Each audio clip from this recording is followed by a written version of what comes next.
계시록 13장의 새끼양에 대한 예언은 열불짐승이 바다에서 올라온 것처럼 음력 가톨릭에서 나와서 땅으로 거처를 옮길 것과 땅으로 예언돼 미국이 하는 행태를 통해 실제 열불짐승이 새끼양으로 변해 있는 영적인 땅인 하나님의 교회에서 이루어질 실상을 거울로 비춰주셨던 것입니다. 그럼 새끼양으로 표상된 미국에 대한 예언을 먼저 살펴보겠습니다. 새끼양에 대한 예언의 말씀입니다. 계시록 13장 1절 내가 보니 바다에서 한 짐승이 나오는데 뿔이 10이요 머리가 7이라 그 뿔에는 10면류관이 있고 그 머리에는 참남된 이름들이 있더라. 짐승의 특징에 대해서 7머리와 10뿔을 계속해서 강조하시는 것은 열불짐승이 나오는 때와 장소, 하는 짓이 무엇인지 알리기 위함입니다. 바다에서 나왔다는 것은 바다는 물이 모인 곳이 바다이니 수십억 인류가 속한 로마 가톨릭입니다. 머리에 참난된 이름들이란 머리는 권세를 뜻하며 참난된 이름이라 하신 것은 하나님을 대적하고 하나님 백성을 죽이고 핍박했던 짐승, 애굽 아수르 바벨론, 페르시아 헬라, 로마 버방노마 이렇게 7머리란 것을 알리시기 위한 것입니다.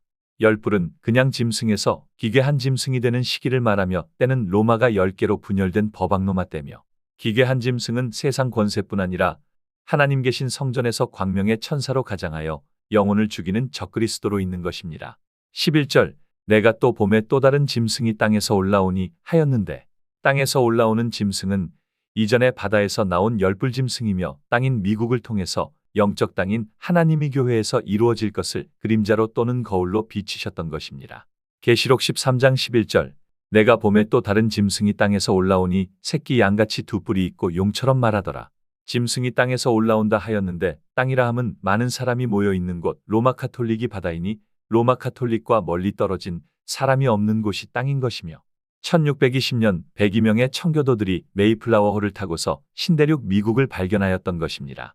양의 두 뿔이 있다 하신 것은 청교도들이 두 가지 뜻을 품고 미국을 세웠던 것인데 첫째가 신교자유주의, 교황이 없는 자유신앙과 둘째 공화민주주의, 주권이 백성에게 있는 나라를 세우기 위해 정착한 곳이 신대륙 미국입니다.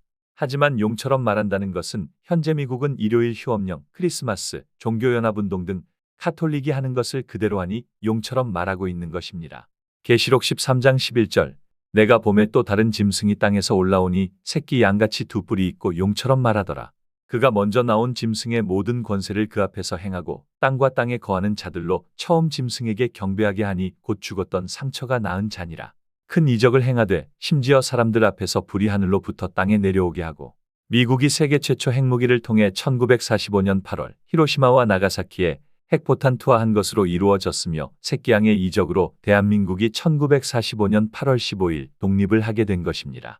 핵이 떨어진 일본은 섬인데 땅으로 내려오게 했다 하신 것은 이적을 통해 대한민국 독립이 이루어졌으니 새끼양이 행한 큰 이적은 동방 땅 끝나라를 향하고 있었던 것입니다.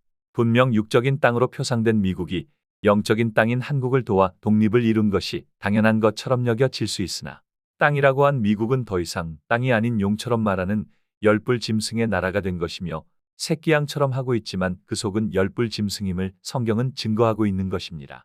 계시록 13장 12절 땅과 땅에 거하는 자들로 처음 짐승에게 경배하게 하니 곧 죽었던 상처가 나은 자니라. 큰 이적을 행하되 심지어 사람들 앞에서 불이 하늘로부터 땅에 내려오게 하고 죽었던 상처가 나은 자는 1798년 불란스 혁명정부에 의해 교황 피우스 6세가 유배되어 죽음으로 교황권의 몰락을 뜻하며 1800년의 상처는 나았지만 완전한 회복은 못하고 있다가 땅인 미국으로 건너가 새끼양으로 권세를 완전히 회복할 것을 뜻합니다. 땅과 땅에 거하는 자들이라는 말씀을 통해 땅은 두 곳을 동시에 비추는 예언임을 통해서 육적인 땅 미국과 영적인 땅 하나님의 교회에 대한 말씀인 것입니다. 그럼 그림자와 실체, 거울과 실물 관계로 비춰주신 땅으로 표상된 미국을 통해 영적인 땅 하나님의 교회에 대한 예언을 살펴보겠습니다. 먼저 땅과 바다의 의미는 바다는 빛을 반사하는 곳인 반면에 땅은 빛을 받아들여 열매 맺고 결실하는 하나님의 축복이 임하는 곳이 땅입니다. 아브라함 하나님으로 오신 안상홍님께서 이 땅에 오셨을 때 온 인류가 하나의 바다로 일요일 예배와 크리스마스 등 온전한 진리가 없었으므로 묻이 드러나라 하시고 바다에서 올라온 묻을 땅이라 칭하셔서 땅에서는 안식일과 3차 7개 절기를 세워주셔서 하나님만 섬길 수 있도록 영적인 유대 땅을 세워주셨던 것입니다. 계시록 13장 새끼양은 표면적인 땅 미국을 통해 영적인 땅 하나님의 교회에서 이루어질 것을 그림자로 보이셨던 것입니다. 그럼 새끼양 미국과 실체인 하나님의 교회에 대한 예언을 살펴보겠습니다. 미국은 순수한 신앙을 가진 1620년에 102명의 청교도들이 메이플라워호에 몸을 싣고 떠나 오직 하나님 한 분만 섬기겠다고 외치며 세운 나라가 미국은 거울이 되고, 안상홍님께서 순수한 복음 초대교회로 돌아가야 됨을 일깨우시고 1964년 23명을 데리고 하나님의 교회를 세운 것은 실물이 되는 것이며, 양의 두 뿔이 있고 하신 말씀처럼 미국이 신교자유주의, 교황이 없는 자유신앙과 공화민주주의, 주권이 백성에게 있는 나라를 세우겠다고 외친 것처럼, 하나님의 교회는 교황인 음녀를 심판하고 오직 천하보다 귀한 한 영혼 구원하겠다고 외치는 것이 실물이 되며, 새끼양이 이적을 베풀어 불이 하늘에서 땅으로 내려오게 하는 핵포탄 투하로 한국을 압제했던 일본을 심판하고 대한민국 독립을 이루게 한 것은 거울이 되고, 양처럼 하고 있지만 근본은 열불짐승 총회장이 하늘의 형제자매인 사도들을 핍박하고 압제했던 음력 가톨릭을 말씀의 불로 심판하고 하늘 독립을 이루겠다고 외치는 것이 실물이 되는 것이며, 새끼양처럼 전 세계 평화를 유지하는 경찰국을 자처하며 선한 이미지를 하고 있지만 용처럼 말해 일요일 휴업령을 내리고 종교연합운동을 하는 것은 거울이 되고, 전 세계의 인류를 구원하고 하나님 사랑을 실천하겠다고 자처하며 거리정화부터 헌혈 릴레이 등 세상에서 수많은 선한 영향력을 행하는 것처럼 하고 있지만, 붉은 용 헤롯이 한 것처럼 재림 예수님을 핍박하고 14만 4천 하늘 성전을 업신여기고 70억 헤롯 성전을 짓고 있는 것이 실상이 되며, 미국의 중심인 뉴욕에 자유의 여신상을 세운 것은 거울이며, 하나님의 교회 중심 총회에 총회장 미운 물건 우상을 세우는 것이 실상이 되는 것입니다. 열불짐승이 위장한 모습을 새끼양이라 하신 이유 중 아주 중요한 부분이 숨겨져 있는데, 이는 그가 하고 있는 모습을 나타내기 위함입니다. 새끼양은 어린 양과 흡사한 모습으로 아들로 오시는 이삭 어린 양을 대신해 하나님의 아들의 대리자의 모습을 하고 있기 때문입니다. 하나님의 아들의 대리자를 라틴어로는 비카리우스 필리데이, 그 이름의 수는 666인 것입니다. 이런 모든 예언을 성취한 인물이 총회장이며 교황이 한 것처럼 재림의 때를 강림으로 변개하고 말씀의 법 역시 변개하였던 것입니다. 이어서 새끼양으로 위장한 열불짐승이 앞으로 어떤 일을 할 것인가에 대한 예언을 살펴보겠습니다. 16절, 저가 모든 자 그 오른손에나 이마에 표를 받게 하고 누구든지 이 표를 가진 자 외에는 매매를 못하게 하니, 이 표는 곧 짐승의 이름이나 그 이름의 수라. 지혜가 여기 있으니 총명 있는 자는 그 짐승의 수를 세어보라. 그 수는 사람의 수니 666이니라.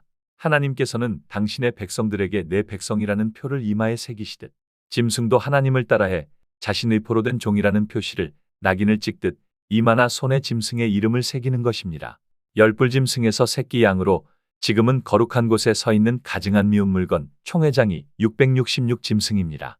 적그리스도는 실제 하나님의 아들 이삭이 오시는 곳에서 아들보다 먼저 와서 아들 행세를 하며 짐승의 표를 통해 하나님의 입맞지 못하도록 회방하는 것이 666 짐승입니다. 온 세상은 열불 짐승표인 일요일 예배를 통해 따르고 있으며, 하나님을 따른다고 하는 영적 유대 땅인 하나님의 백성이 있는 곳마저 새끼양으로 위장한 열불 짐승에 미혹되어 결국 영적 유대 땅에도 예언대로 거룩한 곳에 가증한 미운 물건인 총회장이 세워진 것입니다. 우상이 세워지다 보니 이제는 총회 뜻이 아니면 안상홍님 친필 말씀조차 선악과로 치부해버리는 지경에까지 이르게 된 것입니다. 짐승의 표를 그 이마에나 오른손에 이름이 새겨져 있는 것처럼 정신이 지배당하고 오직 총회 지시만 따르는 자아가 없는 좀비가 되어 멸망의 길로 가고 있는 것입니다. 여자의 자손으로 오신 박광수님께서 세우신 교회만이 하나님의 인을 받고 짐승을 따르지 않고 있으니 짐승의 표 받지 않는 교회를 핍박할 것이란 예언은 666 짐승이 있는 하나님의 교회와 여자의 남은 자손 교회로 모든 예언이 이루어지게 되는 것입니다. 먼저 짐승의 표 받은 자 외에 매매를 못하게 한다는 영적인 예언의 말씀은 성경에서 장사란 달란트를 남기는 전도를 뜻하며 전도를 못하게 막을 것을 예언한 말씀입니다. 마지막 복음 전도는 대문을 두드리는 전도가 아닌 동방에서 서방까지 삽시간에 전파되는 번개 복음으로서 미디어를 통해서 이루어지게 되어 있습니다. 미디어를 이용한 복음 전도는 영상을 제작하기 위해 사진이나 여러 자료가 필요한 게 많은데, 하나님의 교회에서 여자의 남은 자손교회 진리 복음이 전파되지 못하게 하려고 자신들과 상관없는 사진이나 자료들까지도 저작권을 모두 사들이고 있으며, 여자의 남은 자손교회는 그 어떤 자료도 쓰지 못하도록 하려는 행위가 이미 시작되었습니다. 돈으로 사들인 저작권으로 짐승의 표받지 않은 여자의 남은 자손교회만 매매를 못하도록 영적으로는 전도를 못하게 회방하고 있으며 이로 인해 벌써 두 번째 유튜브 계정이 삭제되었던 것입니다. 666짐승은 영적인 것뿐 아니라 육적으로도 이루어질 것이며 이 모든 행위를 할 것이라는 성경 예언을 통해 하나님의 교회가 666짐승이 있는 교회라는 게 더욱더 명확히 드러나게 될 것입니다. 총의 상징인 지구본 마크가 전 세계 교회마다 새겨질 것입니다. 이 지구의 주인이 열불짐승이라고 영역 표시를 하려 들 것이기 때문입니다. 하나님의 교회에서 십자가 세우는 것이 우상임을 증거할 때 십자가 형상만큼은 예외라는 것이 성경 어디에 기록되었습니까? 라고 증거하였던 교회가 이제 자신들이 우상을 세우고 나니 둥근 원이 초대교회 완전한 진리를 뜻한다는 등 우상을 합리화하기 위해 변명을 늘어놓던 바벨론이 한 짓을 그대로 닮아가고 있습니다. 총회장과 그를 추정하는 무리들에게 묻고 싶습니다.